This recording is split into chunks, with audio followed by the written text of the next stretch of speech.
अगर देश में लोकतांत्रिक व्यवस्था है और शासन की अंतिम शक्ति जनता के हाथ में है तो यहाँ पर इस्तीफा होगा। और अगर देश में तानाशाही है, नाजीवाद है, हिटलरशाही है तो इस्तीफा नहीं होगा। अगर यहाँ आंदोलन चल रहा है और लोगों को आतंकवादी कहा जा रहा है तो यह आंदोलन चलने क्यों दिया जा रहा है? यहाँ पर गोली चलवा देनी चाहिए सरकार को। आतंकवादियों के साथ ऐसा ट्रीटमेंट होता है तो अंधे को सारी दुनिया अंधकार भरी नजर आती है। अगर धर्मेंद्र प्रधान को ये सारे लोग आतंकवादी नजर आ रहे हैं तो दुर्भाग्य इन लोगों का नहीं है, धर्मेंद्र प्रधान का है कि एक व्यक्ति शिक्षा के स्टिकर पर बैठने के बाद भी शिक्षा के मूल्यों को समझ नहीं पा रहा, शिक्षा की बात करने वाले लोगों को आतंकवादी समझ रहा है। ये दुर्भाग्यपूर्ण बात है कि ऐसे लोग हमारे देश में शिक्षा मंत्री हैं। आपको अगर असली भारत समझना है तो आ जाओ इस प्रोटेस्ट में।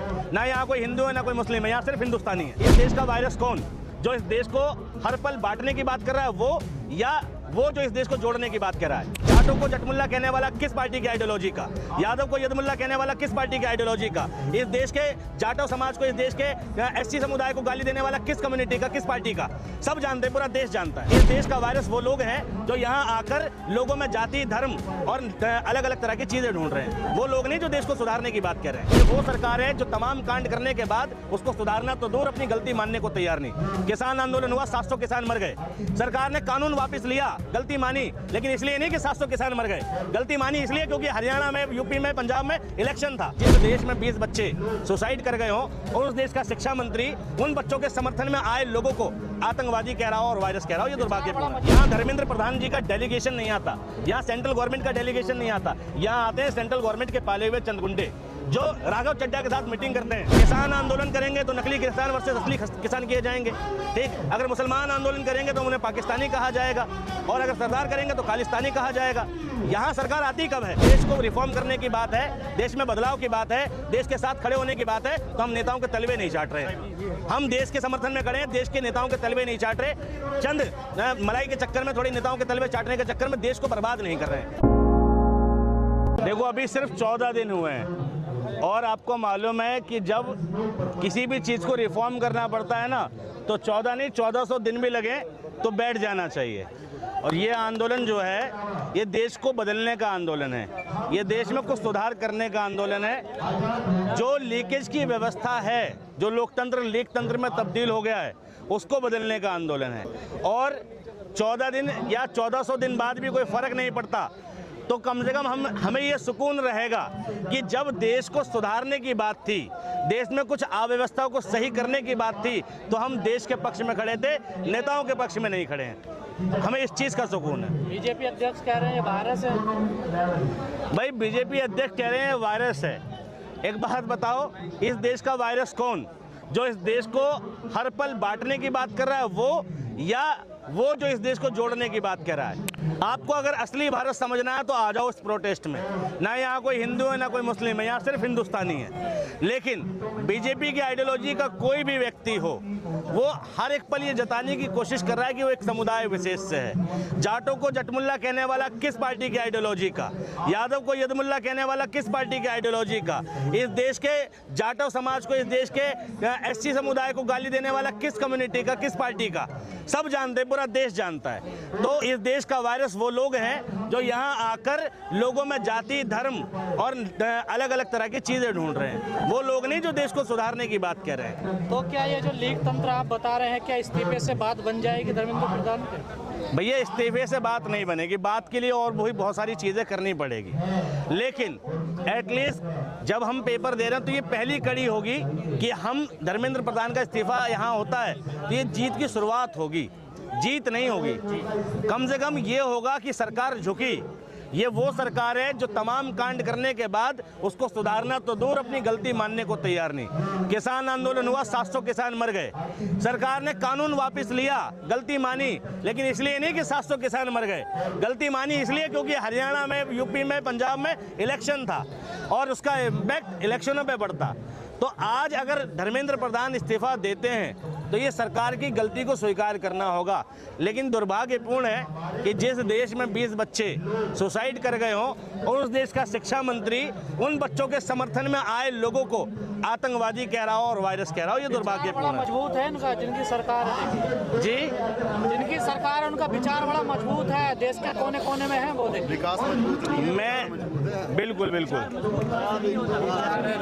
अगर देश में लोकतांत्रिक व्यवस्था है और शासन की अंतिम शक्ति जनता के हाथ में है तो यहाँ पर इस्तीफा होगा। और अगर देश में तानाशाही है, नाजीवाद है, हिटलरशाही है, तो इस्तीफा नहीं होगा। अब ये सरकार की जिम्मेदारी है कि वो साबित करे कि वो लोकतांत्रिक सरकार है। यहाँ के लोगों की जिम्मेदारी नहीं है, सरकार की जिम्मेदारी है कि सरकार को ये जताना है कि इन लोगों की आवाज़ दबाई नहीं जाएगी, कुचली नहीं जाएगी, इस्तीफा होगा। पर जो बीजेपी के अध्यक्ष हैं वो कह रहे हैं कि ये जो वायरस है ना, इसका इलाज उनके कार्यकर्ता करेंगे। अब कर रहे हैं ना। मैं पूछ रहा हूँ, अगर यहाँ आंदोलन चल रहा है और लोगों को आतंकवादी कहा जा रहा है, तो ये आंदोलन चलने क्यों दिया जा रहा है? यहाँ पर गोली चलवा देनी चाहिए सरकार को। आतंकवादियों के साथ ऐसा ट्रीटमेंट होता है। और अगर शांतिपूर्ण, कहीं पर भी देख लो प्रोटेस्ट जहाँ चल रहा है, बैनर लगा है, सब जगह लिखा शांतिपूर्ण आंदोलन। यहाँ धर्मेंद्र प्रधान जी का डेलीगेशन नहीं आता, यहाँ सेंट्रल गवर्नमेंट का डेलीगेशन नहीं आता, यहाँ आते हैं सेंट्रल गवर्नमेंट के पाले हुए चंद गुंडे जो राघव चड्ढा के साथ मीटिंग करते हैं और नए नए चेहरे आते हैं। तुमने राघव चड्ढा से मीटिंग करने वाले लोगों में देखा होगा ना कि नफरती चिंटू हैं। मैंने देखा ब्लैक एंड व्हाइट 100 कि उसमें एक चेहरा बिल्कुल ब्लैक था और एक चेहरा बिल्कुल व्हाइट था, आप देख नहीं पाए शायद। तो उस तरह के लोग यहाँ आ रहे हैं और वो लोग यहाँ क्या ढूंढ रहे हैं? यहाँ मतभेद ढूंढ रहे हैं। तो ये समझिए इस बात को कि जहाँ पर मंत्री को आके जवाब दे, चलो इस्तीफा दे ना दे, यहाँ आके कम से कम अपनी गलती तो स्वीकारे कि 20 बच्चों ने सुसाइड कर लिया, मेरी सरकार जिम्मेदार है, 90 से ज़्यादा पेपर लीक हो गए, मेरी पार्टी जिम्मेदार है और हम इसके लिए ये कदम उठाएंगे। आपको छात्र मान कर आ रहे हो तो दहशतगर्दों की बी टीम बता रहे हैं। एक बात बता। अच्छा एक बात बताओ, मुझे एक बात बताओ, यूँ कह रहे हैं कि दहशतगर्दों की बी टीम बता रहे हैं। भगत सिंह भी किसी को आतंकवादी नजर आते थे, पता है आपको? लाला लाजपत राय, अशफाक उल्ला खां, बहुत सारे लोग जो हैं जो देश के लिए लड़ रहे थे, वो आतंकवादी नजर आ रहे थे। क्यों? क्योंकि देश की सत्ता पे ऐसे लोग काबिज थे जो देश को लूटना और खसूटना चाहते थे, वो खुद देशद्रोही थे। तो अंधे को सारी दुनिया अंधकार भरी नजर आती है। अगर धर्मेंद्र प्रधान को ये सारे लोग आतंकवादी नजर आ रहे हैं तो दुर्भाग्य इन लोगों का नहीं है, धर्मेंद्र प्रधान का है कि एक व्यक्ति शिक्षा के शिखर पर बैठने के बाद भी शिक्षा के मूल्यों को समझ नहीं पा रहा, शिक्षा की बात करने वाले लोगों को आतंकवादी समझ रहा है। ये दुर्भाग्यपूर्ण बात है कि ऐसे लोग हमारे देश में शिक्षा मंत्री हैं। आप शिक्षा मंत्री का इस्तीफा ले रहे हैं, लेकिन वहाँ तो कल्चर नहीं है इस्तीफा देने का। कल्चर लोकतंत्र में होता है भाई, इस्तीफा देने का, इस्तीफा लेने का। आराम से, जहाँ लोकतांत्रिक व्यवस्था है वहाँ इस्तीफे भी होते हैं। लोकतांत्रिक व्यवस्था नहीं लग रही क्या? आप ही कह रहे हैं ना कि यहाँ इस्तीफे का चलन नहीं है। उनकी बात बता रहे हैं कि उनका ऐसा क्या? हाँ, तो अगर भारतीय जनता पार्टी ये कह रही है कि इस्तीफा नहीं होता तो वो नाजीवाद पे है ना भाई। अंग्रेजों की सरकार में तुम किसी पे गोली चला दो, सरकारों का, उनके अधिकारियों का प्रमोशन होता था, इस्तीफे नहीं होते थे। आज अगर इस्तीफा नहीं होगा तो ये देश समझ जाए कि इस देश की जनता की क्या हैसियत है। इस देश कॉकरोच कहने पे ये पार्टी खड़ी हुई है और ये इस देश की जो पार्टी है, इस देश की जो सरकार है, वो यकीनन इतनी सारी जनता को कॉकरोचों की तरह ही ट्रीट कर रही है, कीड़ा मकोड़ा ही समझ रही है कि उनके कानों में जूं तक नहीं रेंग रही। आज कई बच्चे भूख हड़ताल पर हैं, स्टेज पे सोनम वांगचुक जी भूख हड़ताल पे हैं, लेकिन इसके बावजूद सरकार को थोड़ी भी गरिमा नहीं है कि यहाँ आके अपना डेलीगेशन भेजा जाए और कुछ बातचीत का रास्ता खोला जाए। बातचीत का रास्ता खोलने के नाम पर सिर्फ गुंडे भेजे जाते हैं यहाँ। तो आप लोग तैयार हैं बातचीत के लिए? कौन तैयार नहीं है? सारे लोग तैयार हैं। आए तो सही सरकार के डेलीगेशन। यहाँ सरकार ने तो व्यवस्था बदल रखी है, किसान आंदोलन करेंगे तो नकली किसान वर्सेस असली किसान किए जाएंगे, ठीक। अगर मुसलमान आंदोलन करेंगे तो उन्हें पाकिस्तानी कहा जाएगा और अगर सरदार करेंगे तो खालिस्तानी कहा जाएगा। यहाँ सरकार आती कब है? सरकार को डेलीगेशन भेजना चाहिए और रास्ता निकालना चाहिए। इस्तीफे से निकले तो इस्तीफा देना चाहिए, लेकिन कम से कम बातचीत के रास्ते खुले रखने चाहिए सरकार को। कब तक परिणाम क्या है? किसान आंदोलन में खाली हाथ गए थे। किसान आंदोलन में खाली हाथ नहीं गए थे जी। लगाए थे ना यहाँ पे। हाँ, किसान संसद लगाए थे यहाँ पर। तो एक बात बताओ, आज ये आंदोलन चल रहा है, हो सकता है कुछ भी हासिल ना हो, लेकिन इस बात का सुकून तो हासिल है हमें कि जब देश को रिफॉर्म करने की बात है, देश में बदलाव की बात है, देश के साथ खड़े होने की बात है, तो हम नेताओं के तलवे नहीं चाट रहे।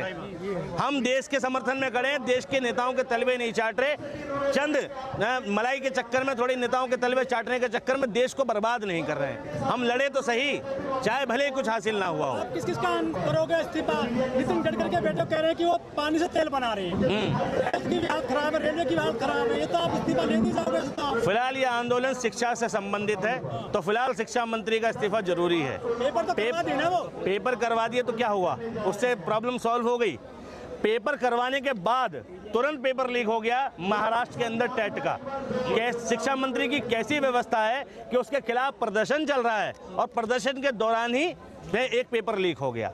आप एक बात बताओ कि किसी बलात्कारी को फांसी की सजा हो जाए और अगले दिन फिर बलात्कार हो जाए, तो इससे क्या कहोगे कि मंत्री ने बहुत बढ़िया काम किया?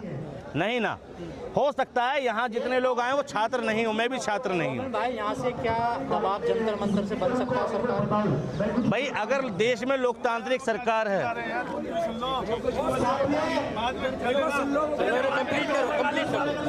कंप्लीट कर तो चल रहे हैं। तो भाई अरे हाँ कंप्लीट कर रहे हैं तो भैया इस देश में भाई अगर बात शिक्षा की है तो कम से कम शिक्षा मंत्री को इस्तीफा देना चाहिए।